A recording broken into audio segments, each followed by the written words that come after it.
Welcome to Read the Beats episode insert here. This is for February and Jessie forgot to do an introduction. I'm currently editing this. At the moment, we have Jen in the collaborator seat this month.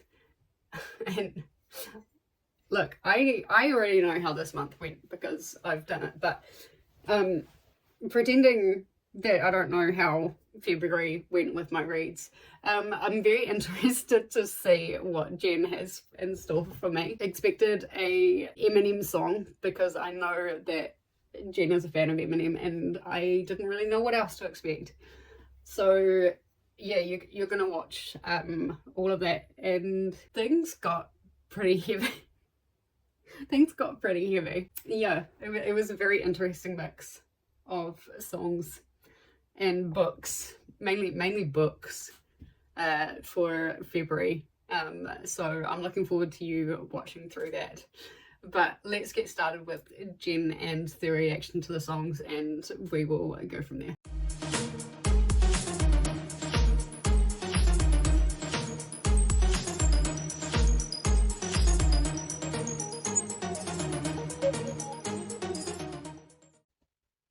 I'm so excited. Here we have Jen. Jen is amazing. Jen is my other host for Massverse, which is coming in February. And I'm really hoping that one of these songs matches Throne of Glass somehow. But let's figure it out. I know Jen is a fan of Eminem, so I'm expecting an Eminem song. But apart from that, I don't know what to expect, and I'm excited. Let's get this one started. Hey, Jessie, thank you so much for inviting me to do Read the Beats this year. I remember back in the fall, I had no idea what Read the Beats was. And even after you explained it to me, I was still kind of like, I don't get it. But then I participated in Scareathon and watched a couple of the videos and was like, okay, I have to do this. Read the Beats can be a little confusing, but the great thing about Scareathon is I included it in all 3 levels of the easy scareboards or the little scareboards. And so people had an idea of how to play Read the Beats. Even if you're not a YouTuber, you can still find those prompts on my YouTube channel, and play them if you want to read the beats for yourself. So I really appreciate you fitting me into your 2026 Read the Beats schedule. Yeah, of course. A little bit of back history about my musical influence growing up. I was born in the 80s and had some musical influence pretty early on.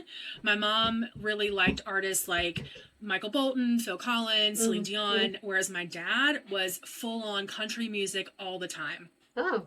And I remember my musical influence really started to take shape around 9 or 10. And that's when I realized my love for hip hop. And so that coupled with There we go. my dad listening to country music of the 90s all the time, what I learned was that I really liked music and songs that told a story. And that's the beauty of hip hop and country music from that time period, because that's what they do. So even to this day, I really gravitate towards music that tells a story, songs that tell a story, songs that I can watch play out in my mind. So 2 of those 3 songs fill that pattern. My first song I remember hearing for the first time, really hearing about before I even heard the song, because there was a lot of controversy around the song. In country music, that is immediately a prompt, a controversial book. I have an idea of one that I want to read that is always going to be controversial for a certain reason. So immediately I could do that, but let's have a listen to the song and we'll see where we go from there. But immediately I have something in the mind just based on controversy. Race and sexual orientation really are kind of one lane, and you don't veer from that lane. And I remember there being such controversy around this song because it was assumed at the time that this song was about a lesbian couple. And I thought, okay, well, that's cool. I gotta hear this song. And I listened to the song the first time and was like, okay, guys, that's not what this song is about. So I listened to it a few more times and I absolutely love it. It's a song that When I'm in the car, I'll jam out to. If I'm feeling sassy or just need to belt out some tunes or whatever, I will sing. I'll put it on and sing until I'm hoarse. And that song is called "Girl Crush" by Little Big Town. It's a great song. It was written in 2014 or released in 2014 anyway. And I'm really I think there can be a couple of books that you could pull from the vibe of the cover art, which I'll put here. And Ooh, then would love to see what you that. Okay, actually, that's making me think because Jen just said lesbian couple. Paired with that, that's automatically making me think of Diary of Blood. Now, I've already read that for Read the Beat, so I'm not going to read that again, but I'm just saying that would be perfect for this.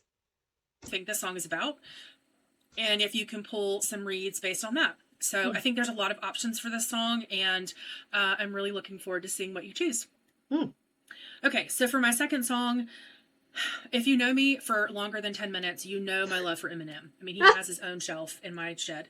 I have loved him from day one, and I've grown up with him in a way, his music anyway. I feel like most people born in the 80s, 90s, kind of that kind of area has been brought up with Eminem in some way. Very, very popular in the 90s, 2000s. Kind of not as much now with his newer music, but I still really love his newer music. I'm pretty sure I gave Jen an Eminem song, so it would be really funny if we got the same song. I've seen, I have books and all the things, and so anything Eminem I can get my hands on, I'll take it. So he has books. I've never seen any books about Eminem. I might have to look that up.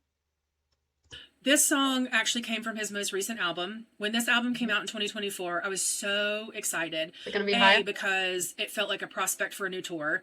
But then B, it's like we finally get some new music from him. Because we hadn't seen any in a while. So anyway, I remember hearing Houdini and wasn't thrilled. And I was like, okay, well, here we are. And then I watched the music video and I was like, okay, he's back. This is the M that I know and love. So he suggested that you listen to that album, that's The Death of Slim Shady, Coup de Grace, in the original order that it's published in, and then listen to it in reverse order. And when you do that, you get this sort of timeline. And it's a really cool way to listen to an album that doesn't really happen a lot in music anymore. So there are two songs on that album that really I just latched onto, and it was Save Me and then Temporary, which is a song that also features Skylar Grey. The thing about was Scarlett? No, it wasn't Skylar Grey that did Survival, but he does do some incredible collaborations. So it's Temporary, not Houdini. Temporary is about Haley, who's Eminem's daughter, as you know, and I have always been really interested and fascinated in his relationship with his daughter because of how he grew up, kind of his going into fame and fortune, his substance use era, and then kind of coming out of that, ex-wives, all the things. And he has been able to be a mostly consistent, stable father in her life. I have a really special relationship with my dad.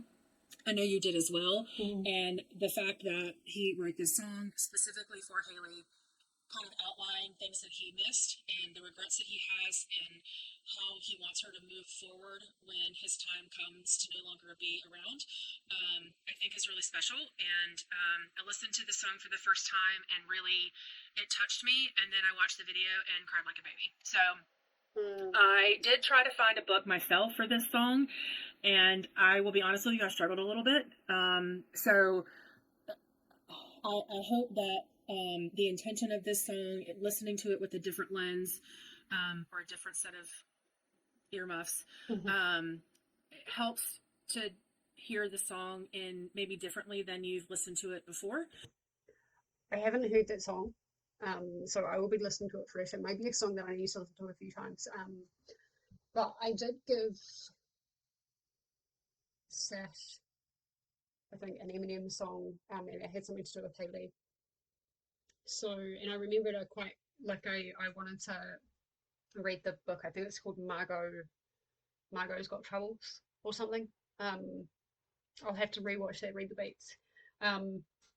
So immediately I thought of that, but I'll have a look at the song, I'll have a look at the music video, and we'll see if I get anything else from it. That might be one I'll have to watch a few times. And that you can find the perfect book to kind of say what you need it to say. And I actually may pick up what you read for that book, because I think that the perfect book could make that song even more special. Okay, let's turn on some cheer a little bit. My final song has no story. No song story anyway. I first heard this song because I watched the movie Hitch with Will Smith and Kevin James. I absolutely love that movie. There is a scene in that movie, a dance scene with Kevin James, where this song is playing, and I think it's hilarious, and I love it. And this is a song that if you were to say to me, pick one song to listen on repeat over and over and over again, this would be it. This song makes me want to get up and dance. This song is an instant mood lifter for me. It is, I just absolutely love it. There is no legitimate reason other than I feel it in my bones that this song is fun. So I don't know what in the world you will pick for this book. I have no context. I have no suggestions. I'm not going to guide you in any path, because this book is all vibes. So good luck. Oh my God, Usher. Yeah, I've got that on my list actually. Yes, that is definitely a vibe. Immediately I'm thinking romance, but like I was gonna say feel good romance, but like when I think of feel good romance, I'm thinking like very flowery and things like that, and the song is definitely not flowery.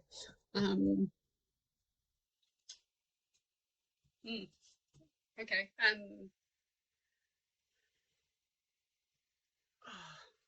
God, what was the name of it? It was a book called like either One Last Week or 1 Week on Vacation or something like that.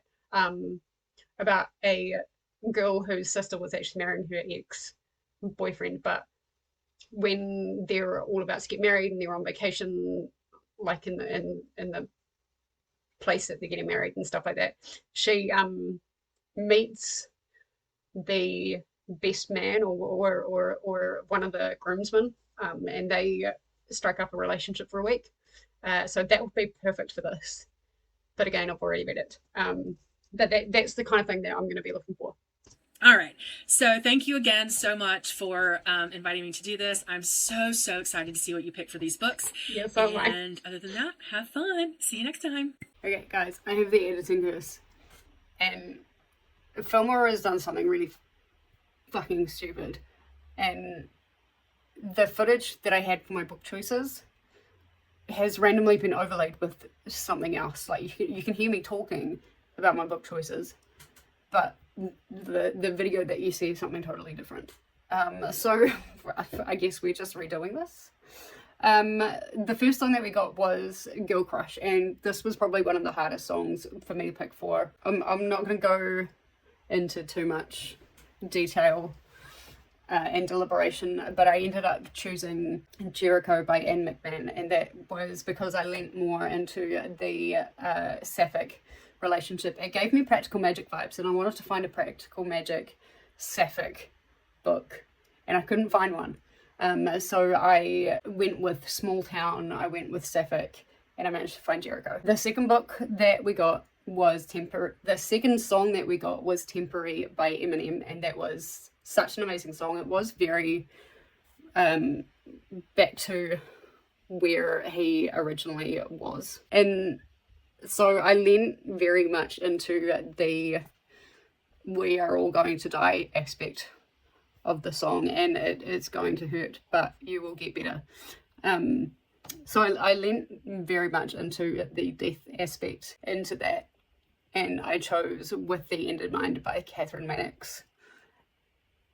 And yeah, that book is about essentially the process of dying.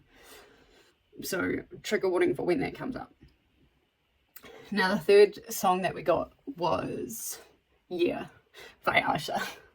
That was such a surprise. A very good surprise. And at first I wanted to read like a romance, and I'm like, most romances are relatively flowery, and the song definitely was not very flowery, and so instead I decided to go and lean into the dance scene that Jen talked about. And so looking at the awkwardness of the dude who's wanting to get a girlfriend, I really leant into that, and I thought maybe somebody on the spectrum, like maybe a romance with somebody on the spectrum. And I managed to find one. It was called The Rosie Project by Graham Simmerson, I believe is how you pronounce that name. And so those were the 3 books that I ended up choosing for February's TBR, for Jen's TBR. Now, hopefully, Filmora doesn't do anything weird, and we will see you in all of these updates, hopefully, if Filmora actually lets me do it.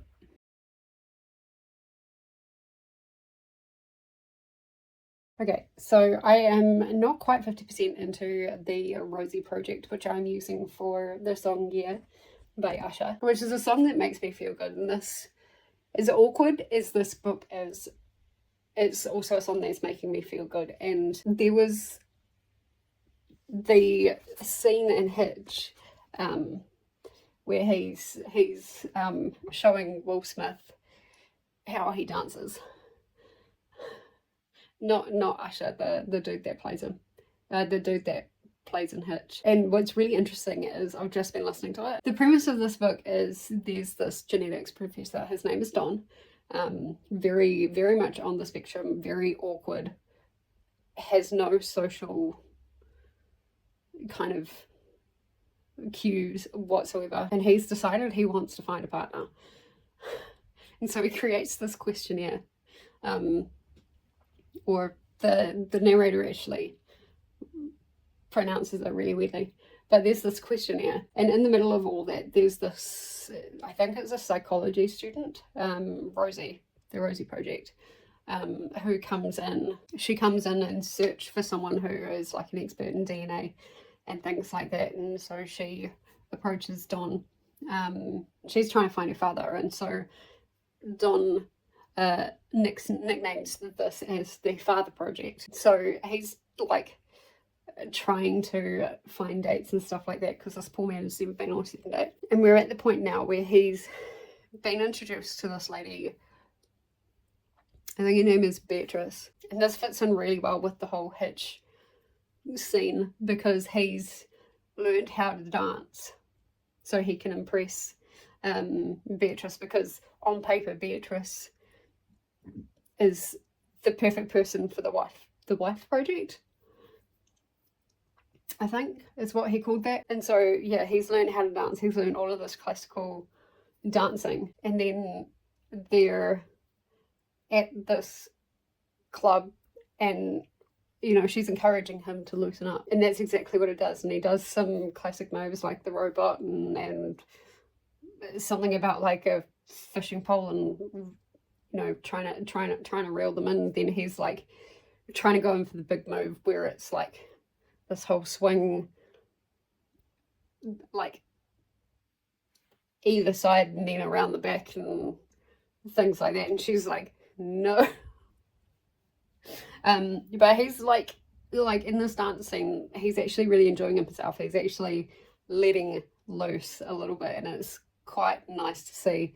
It's quite a contrast to his, you know, statistics and his projects and things like that. I'm really enjoying it. I think I'm glad that I've got it on audio. I think if I tried to read this physically, it would be a little bit like The Incident of the Dog in the Nighttime, I think is the name of that book, where it was very dry and unentertaining, but I think the narrator is making it quite funny. I actually, weirdly enough, just saw this on Mel's channel from book fan named Mel. I think she unhauled it. So like to see that coming up, just yeah, I was quite happy about that. So yeah, I'm going to continue reading The Rosie Project, and I'll probably catch you at the end. Alright, weird angle, I know, but we're making some lunch. So let's talk about The Rosie Project. I really enjoyed this. I'm going to give this 4 stars. I don't think I can give it 5, just because I think if I read this physically, it would be quite dry and boring. But the narrator did such a great job. I really liked the kind of slow burn relationship that Don built through the, I guess, the father project, basically, who are trying to find her biological father, and then her kind of like just starting to become his friend and starting to like him and stuff like that, because he's a bit of a weird fellow. What's really interesting, relating it back to that scene from Hitch that I was talking about, he, like, when she gets kind of shitty with him, you know, that whole 3rd act breakup thing, he watches like a bunch of her favorite movies to try and, you know, be more romantic and stuff like that, and Hitch was actually one of them.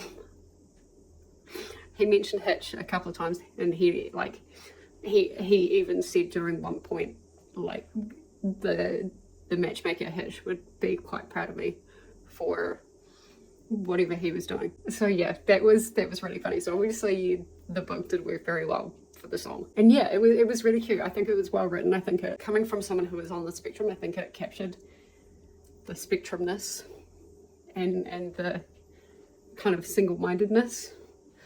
Yes, I called myself single-minded, but I think it captured that really well. So yeah, I think if I tried to read it physically, I would have been quite bored. But yeah, that is The Rosie Project. I really enjoyed it.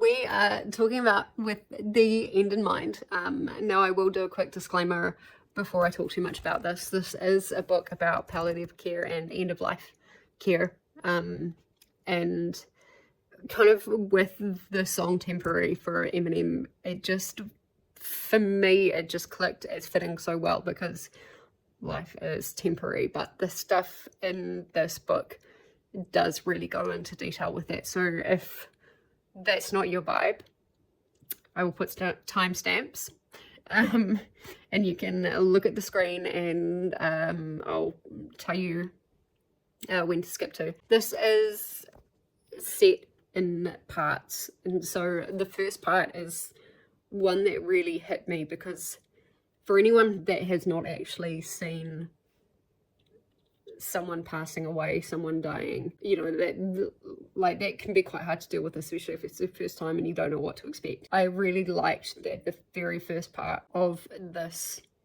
book was describing what death is and what it looks like.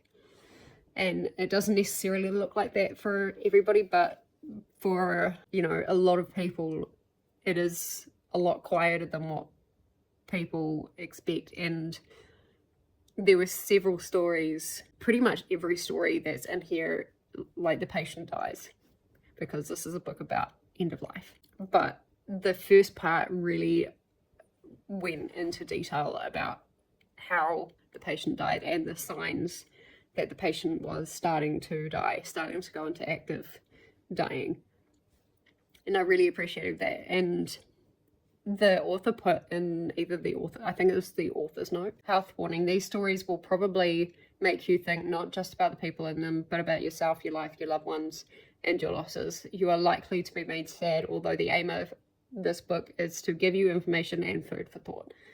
And that's exactly what it's done. The first story I read hit me quite hard. It's not explicit in the way that you can't read it, but it also doesn't shy away from the process. The writing of the process of the patients passing away. And the first story, I'm pretty sure, if I remember rightly, was like her first involvement, or her first time seeing the process of it. I first saw a dead person when I was 18, and she was in medical school.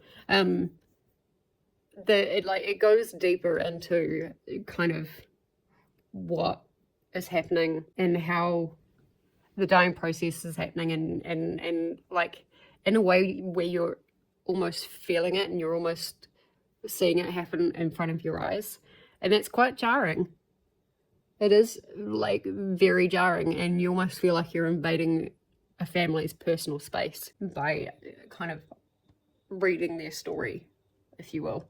I'm assuming that like the families gave their permission. And so each story kind of talks about, the lessons that she's learned, and also the lessons that she's been able to give to others, including patients and their families. And it's just, and, other members of staff.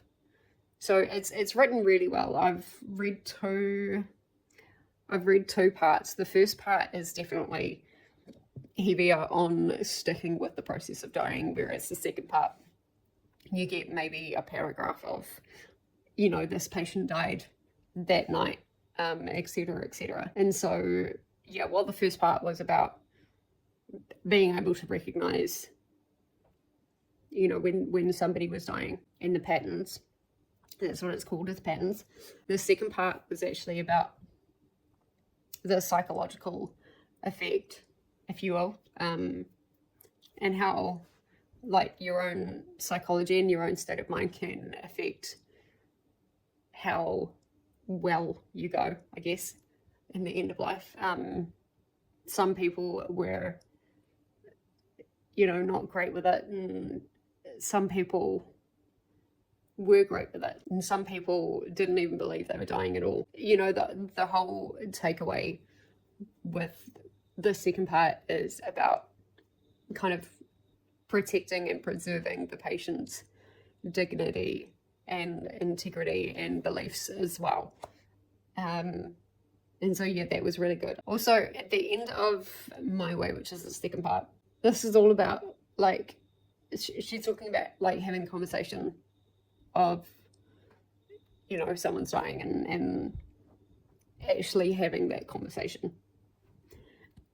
And she says, if you worry about having a conversation like this with someone you know well, then perhaps you could join in a death cafe. I did not know this was a thing. Either on your own or with a loved one, these are friendly, informal gatherings at which people can mull over various aspects of death and dying over a comforting, warm drink and an excellent cake. There are death cafe meetings in more than 40 countries, and they always welcome new visitors. What? I didn't know that was a thing, and we have one in the city that I live in. It's about, on a bad day, it's about an hour drive. On a good day, it's about half an hour drive. That kind of made my jaw drop, because I don't know, I just put in Google Death Cafe, not really expecting anything from New Zealand to show up, but something did. Like, it didn't really go into much detail about what went on, and I'm not really keen on joining one of those at the moment, but it's nice to know that it's there.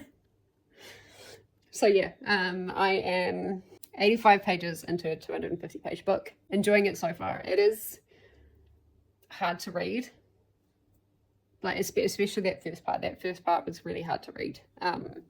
Definitely if the subject of death traumatizes you, which fair, absolutely 100% fair, but if the subject is too traumatizing that you wouldn't be able to read about it, then this wouldn't be a book for you. But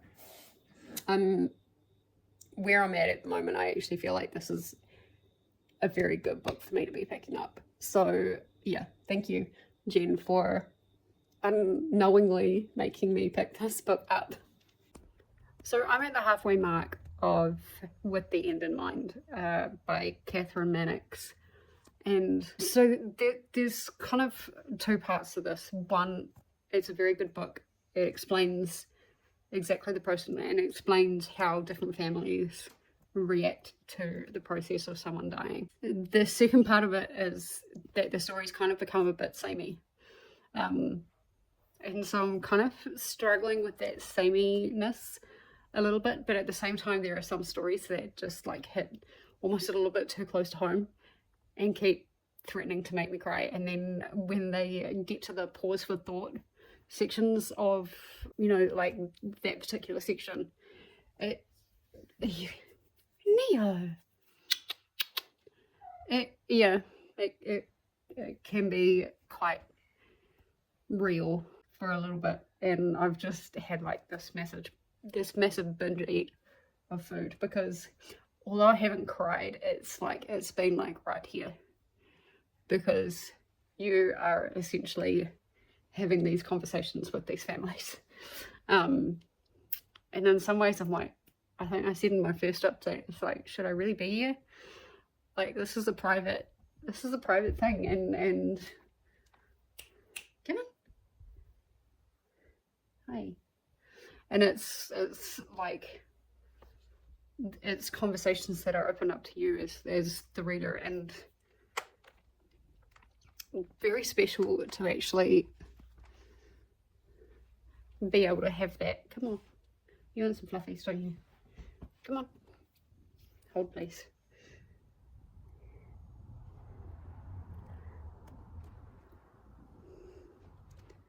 You're kneading. Is Neo kneading? It's alright, buddy.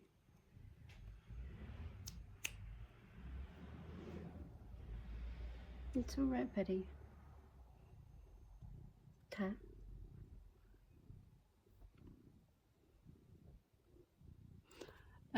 Yeah, it's just it in some stories it just kind of feels like you shouldn't. Look at this cat. In some stories it feels like you shouldn't be like, you shouldn't be there. You weren't invited to be there, but like, it's a privilege that those conversations have been opened up. And in the third part in particular, the kind of discussions really centered around one main theme of, if you are faced with knowing that you are dying, like, what are your priorities? You know, do you want to be awake? Do you want to be comfortable, which could mean that you could be asleep and not know that your family is around you? Like, what exactly are your priorities? You know, how do you explain any of that to your loved ones and your family? So there's all of that, and I feel like that in particular fit really well with the song, because I feel like Temporary was all about M saying to his daughter that life is temporary, and like, he wants, you know, her to know these things, and he wants her to grieve, but also kind of move on.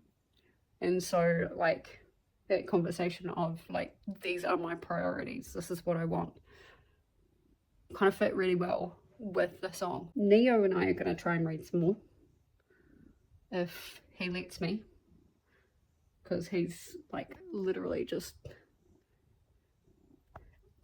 that position makes it actually really hard for me to read, because my iPad is relatively bulky. But we're going to try. I'll probably see you at the end of the book, because I don't know that there's really much more that's going to be said that will be particularly relevant to the song. So yeah, I'll probably see you at the end of the book.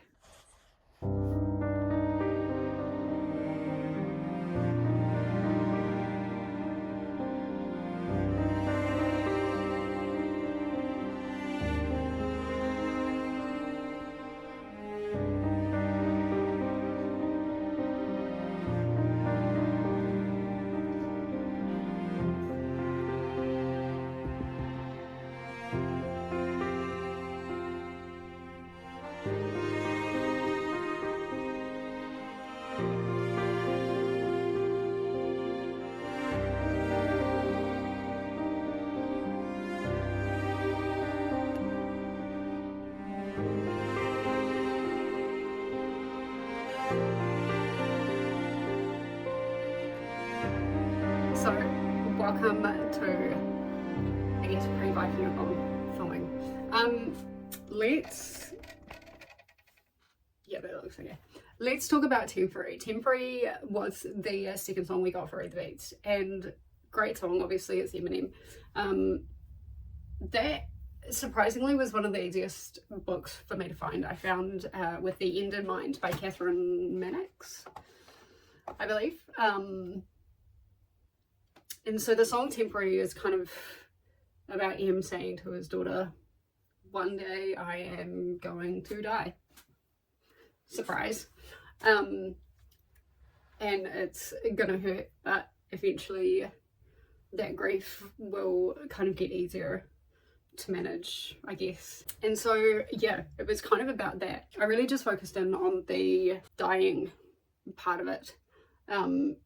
It was, you know, it was a great book for the song because there was a lot of mention of the actual process of dying, which I think needs to be discussed and needs to be talked about. Like the whole thing needs to be a bit more open. And then there was a whole section on legacy, like what is being left for the next generation or the next of kin. And there was a section on morals and ethics and the use of euthanasia, and if people wanted that or not. There was discussion on like creating plans, and these were all told through stories of patients, but there was creation of plans, like if things hit the fan, like what would they prioritize? Would they prioritize being awake so they could, you know, hear and be able to interact with their family? Would they prioritize comfort, and possibly falling into unconsciousness? It was a very, very, very heavy book, and reading it is quite hard.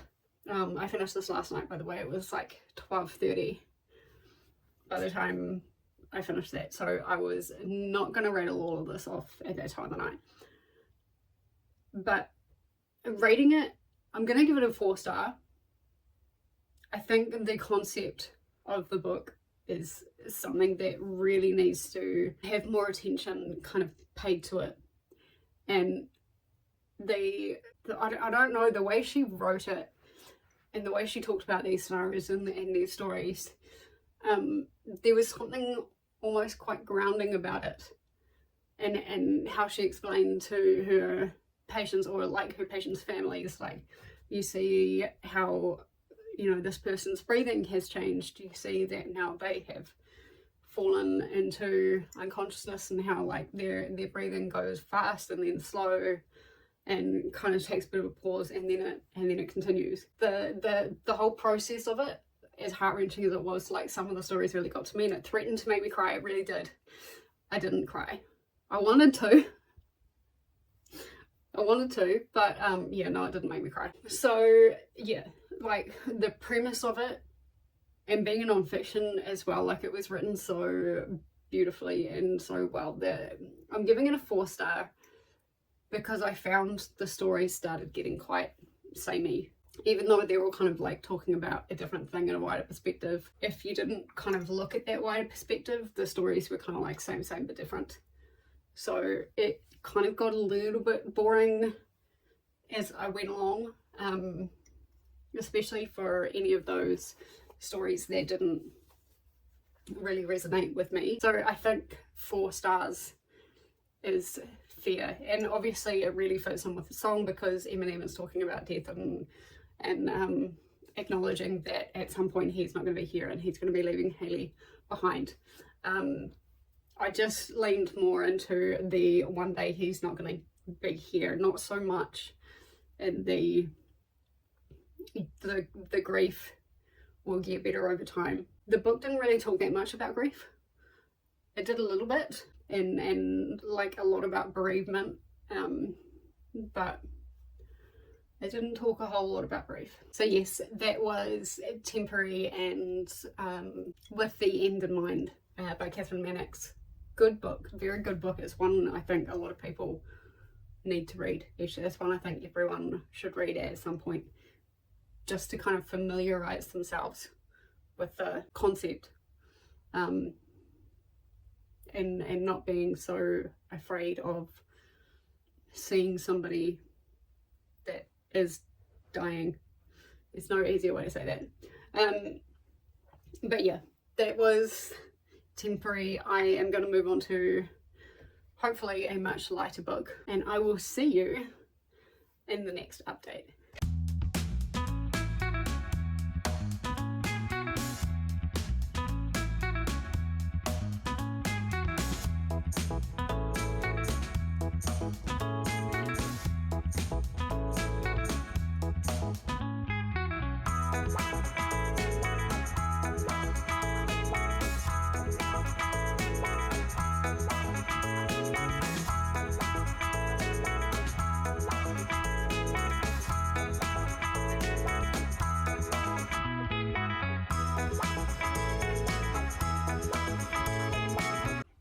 Okay, so I am on chapter 9, which is 26% of Jericho, which I am using for Girl Crush by Little Big Town.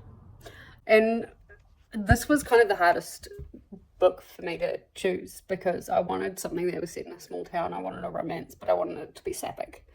Because I feel like the nature of the song and the story that Jen told leaned more towards a sapphic story, and so Jericho came up and I was able to get it at the library. And I think after the last book that I read, it is a really nice palate cleanser. I first started reading it and I was a little bit bored, and I was like, this is very Mills and Booney, and it is very Mills and Booney. I don't know I don't know when it was written, but it feels like Mills and Boone just expanded on, because Mills and Boone's books are not 535 pages. Yeah.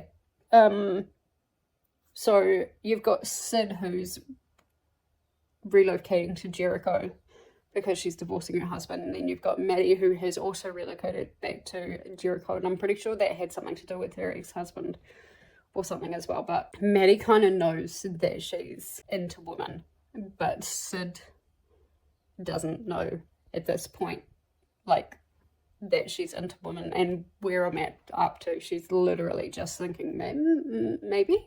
But Sid and Maddie develop a very fast friendship when Sid gets a flat tire and has to kind of flag her down. And Maddie is like Miss Fix It.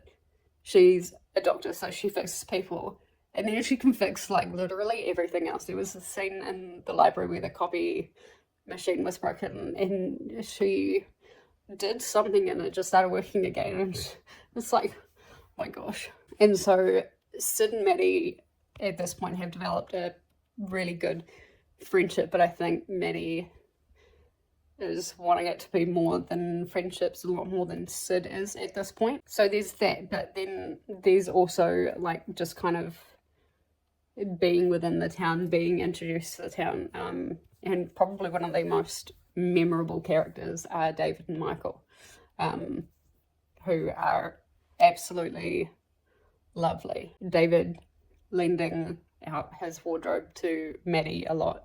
When I see his wardrobe, like, he has dresses and heels and all sorts of stuff, and he's very gay, and he moved away for a while and he's come back and is like, fuck it, I'm gay, I'm out.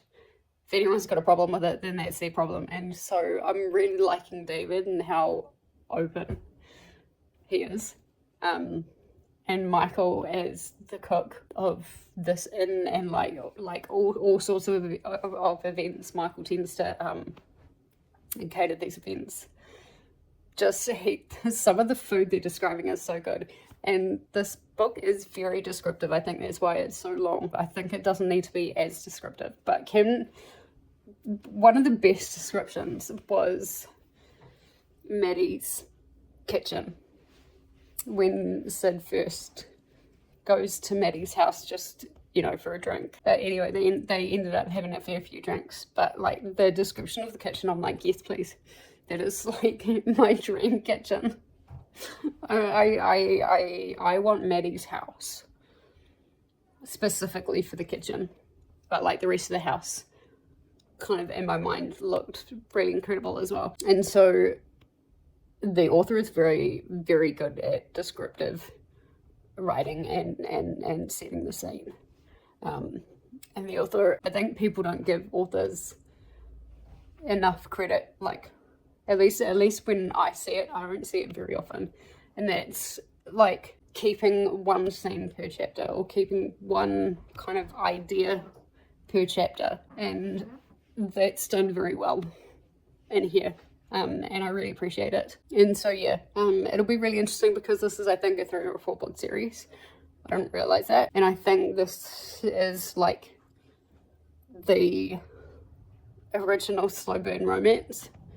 So yeah, we're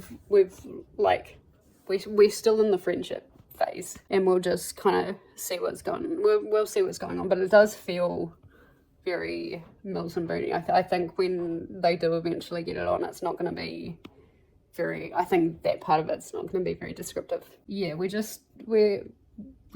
keeping an open mind for that. But we will see. I will check in with you probably one more time before the wrap up of this. I don't know when. But yeah, I'll see you then. Okay, so obviously I didn't give you like a 50% update or whatever for Jericho because I essentially had one day to read it. But I have finished, and today is the day that it's supposed to go out, and I finished it maybe 15 minutes ago. It was surprisingly a really, really good book, and I've just re-listened to the song Girl Crush, and it works better than I thought in terms of there's a lyric in there that says, I want her long blonde hair. Sid has blonde hair. I don't know I can't remember if it was long or not. And then the singer actually has dark hair and Maddie has dark hair. And so that is like a really good connection. But the book itself was better than I thought. And in my first update, I kind of said it was a bit Mills and Booney, but just a bit up. I'm sticking with that, but it's not necessarily in a bad way. It is definitely follows your like romance formula, but it was quite long. In my Libby app, and I have my app set to slightly smaller font than I think what it usually is, it was 535 pages. On Goodreads it says the Kindle version of this is 666 pages. Oh boy. And then paperback is 475. So if you kind of average that out, not that I'm good at maths, is between the 500 and 550 pages roughly. So it's a very long book for a romance, but it worked because it was a slow burn, and it works for the song because the song is a slow song. And when I say slow burn, it takes a very, very long time for them to develop the friendship, Sid realizing that she has feelings for Maddie, and then them actually going to town and, you know what I mean, and actually developing a more than friends relationship. But I think that's what it was supposed to be. It's not supposed to be insta love like a lot of the books nowadays are. It's let's take the time to build the friendship first, because like not everyone falls in love straight away or wants, you know, that other kind of relationship. And then, you know, Sid makes friends with a lot of the people around the town and things like that. And David is such a sweetheart. If I'm going to read more of the series, because I think this is one of 4, then I really hope that David comes back, because he, like, the whole epilogue was from David's point of view, and it was really fun. Well, not the whole epilogue, because there was a little patch of Aftermath, which is book 2. But like the part that was to do with the Jericho story was from David's point of view, and he essentially summarizes the whole story in his unique way, and it was really good. Rating wise, I think I'm going to give it a 4-star. I didn't expect to. I was honestly expecting this to be a little bit boring, and I expected it to be maybe a 3.5, but it just, there's something about it that got into me. And normally if things are so slow burn, and it's slow burn everywhere, it's like you're doing everything with these characters. There's not really a lot of time that is skipped. And so yeah, the way it's written, the premise of the book, everything is set up to be slow. And I was a bit worried about that, and especially when I saw the page count. I do recommend the audiobook for this if you want to pick this up and you're struggling with how long the page count is. The audiobook does go quicker, I think, than the physical or digital book actually reads, because that's what I ended up doing, was get the audiobook. There is themes of like marriages breaking up and divorce, and obviously finding love in a totally new part, and it happened that both Maddie and Sid's relationship had kind of fallen apart, and that's part of the reason why they moved back. Well, Sid moved back to Jericho. Maddie moved back to Jericho. Sid moved to Jericho. So yeah, it was a good book. It was better than I thought. So that is going to wrap up our vlog for Ring the Beats episode 17, I think, maybe. Episode number whatever it is. Let me know if you'd give any of these a go. I'm not expecting too many people to pick up with the end of mine, because that could be quite traumatic for some people, and it could, like for people who aren't into self-help / non-fiction, that's probably not really a great book to read. But would you kind of consider reading the other books, The Rosie Project, Jericho? Because I was pleasantly surprised by all of the books, actually. Did we get 4 stars all across the board? I think we did. So yeah, let me know if you've read any of the books. Would you read any of these books?